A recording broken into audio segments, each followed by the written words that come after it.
다음은 존경하는 윤건영 의원님 신문해 주시기 바랍니다. 예, 구로울의 윤건영입니다. 김재일 증인님 나와 주십니까? 그 자리에서 이야기하셔도 되고. 예. 예, 신문하겠습니다. 조병로 증인에게 영등포소 마약 수사 관련해서 사건을 확인해 달라라는 요청을 하신 바가 있습니까? 예, 아니오로 좀 짧게 이야기해 주십시오. 요청하신 바 있습니까? 예, 전화한 적은 있습니다. 전화를 몇 차례 했습니까? 전화 한 차례 했습니다. 한 번밖에 하지 않았습니까? 잠깐만요. 정확하게 이야기하셔야 돼요. 잠깐만요. 마이크 좀 켜주셨으면 좋겠어요. 예, 정확하게 이야기하셨는데 한 차례밖에 안 하셨습니까? 그날이요? 10월 5일. 그날이 아니라 이번 사건과 관련해서 전화를 어느 정도 했냐라는 말씀을 드리는 10월 겁니다. 5일 날 그때 최초로 5시인가 그때쯤 한 번 했고요. 예. 그 이후로는 전화 안 하셨습니까? 아니요. 그 다음에도 저희 직원들 사이에서 아니, 증인이 전화했는지 안 했는지 한두 번 더 했습니다. 한두 번 더 한 게 아니라 많이 하셨죠. 조병로 증인에게도 묻겠습니다. 오전에 답변을 보니까 저는 좀 황당했습니다. 네. 조병로 증인이 백혜룡 증인에 대해서 전화한 거에 대해서 전혀 문제가 없다라는 식으로 이야기를 하는데요. 사건의 진행 상황에 대해서 확인 문의하는 게 사리에 맞고 합당한 일입니까? 조병로 증인? 예, 아니오로만 답해 주시면 일단 되겠습니다. 국정감사 아니요, 예, 차원에서 아니오로만 업무 협조 답해 주십시오. 차원에서 합당한 일입니까? 일단 국정감사 차원에서 아니요, 네, 요청 조병로 증인 사건의 진행 과정에 대해서 확인하고 문의하는 게 경찰 공무원으로서 합당한 일이냐고 물었습니다. 합당한 일입니까? 일단 답변하세요. 사리에 맞고 합당한 일이냐고요. 국정감사 오전에 차원에서 그렇게 답변하셨잖아요. 전혀 죄가 없다. 난 잘못한 게 없다라고 답변하셨잖아요.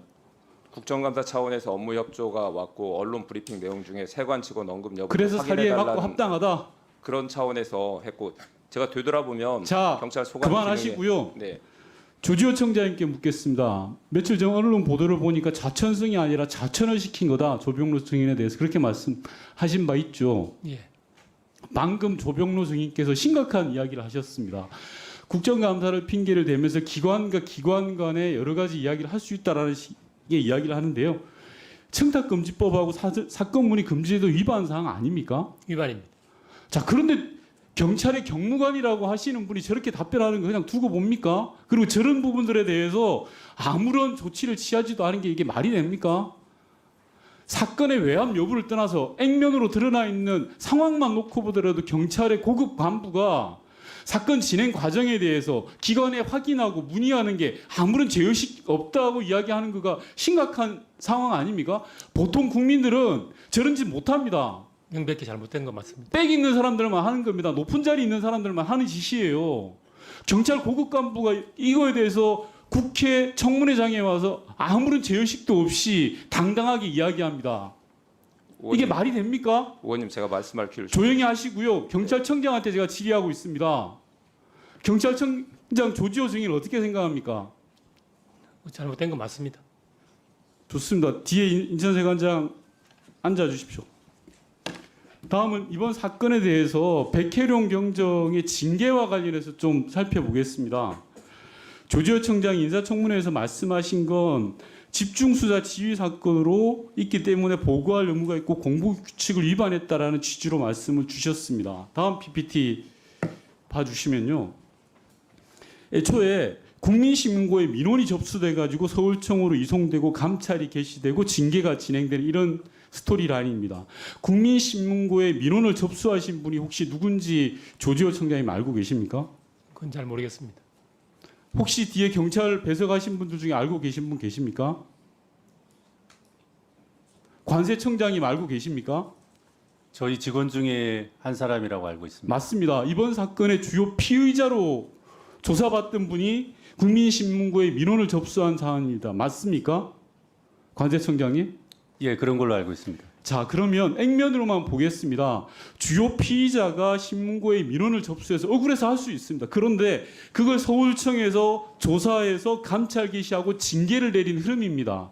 저는 이게 국민적 상식으로 볼 때 여전히 말이 안 된다고 생각을 합니다. 제가 하나하나 따져볼게요. 공보규칙 위반으로 징계받은 게 이전에도 있었는지 3년 사례를 보니까 단 한 번도 없었습니다. 오로지 백혜련 경정이 유일한 사례였습니다. 단 한 건 있었는데 이거는 자신의 SNS에 사건 내용을 올린 겁니다. 그리고 다음 PPT 봐주시면요. 공보 책임자는 미리 보고해야 된다라고 되어 있는데 최초 보도 이후에 관련 보도가 528건이나 나왔습니다. 그러면 이 528건에 대해서 모두 보고해야 된다는 논리예요.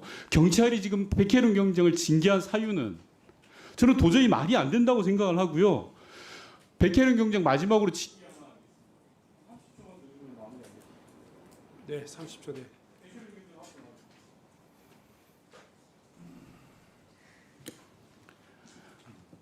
수사 외압과 관련해서 이러저러한 여야 간에 여러 가지 이야기가 있을 수 있다고 생각을 합니다. 하지만 열심히 수사를 했고 수사팀을 이끌었던 백경정의 입장에서 보면 너무나 억울하죠.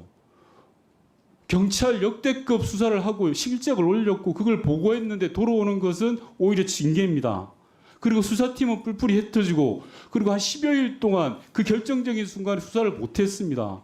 그리고 징계를 받아서 지금은 다른 곳으로 수사도 하지 못하고 다른 데로 인사가 나 있는 상황입니다. 하실 말씀 많을 것 같아요. 이 징계와 관련해서 백혜련 경정이 생각할 때 경찰 조직에 대한 느낌 그리고 주변 동료들에 대한 이야기들에 대해서 가감없이 해주시기 바랍니다. 이 징계 절차가 이루어진 게 지난 5월 23일 형사과장이 수사를 종결해달라고 요구를 합니다. 그걸 제가 지금 조지호 청장님의 의중이라 이렇게 말씀을 드렸는데요. 예, 그 명을 수명하지 않았기 때문에 이런 결과가 발생했다고 저는 생각을 하고 있습니다. 지금 저는 수사 기록도 수사팀하고도 소통을 할 수가 없습니다. 제가 이 수사 기록 관련해서 언론에 언급을 하면 또 다른 징계가 예상되어 있습니다. 위법한 징계임을 알고 있음에도 제가 이의 신청을 했음에도 단 한마디 언급도 없고 어떻게 절차가 진행되는 그런 얘기도 없습니다. 위법한 명령을 했으면 일단은 위법한 행정명령 했으면 일단은 원상회복이 먼저고요. 그 이후에 책임을 지실 부분이 있으면 책임을 지셔야 된다. 이렇게 말씀드리겠습니다. 스픽스는 말하는 언론입니다. 대세는 유튜브, 그중에서 스픽스. 좋아요, 댓글, 구독, 알림 설정. 여러분이 저희를 사랑해 주시고 우리가 여러분을 사랑하는 4가지 방법입니다.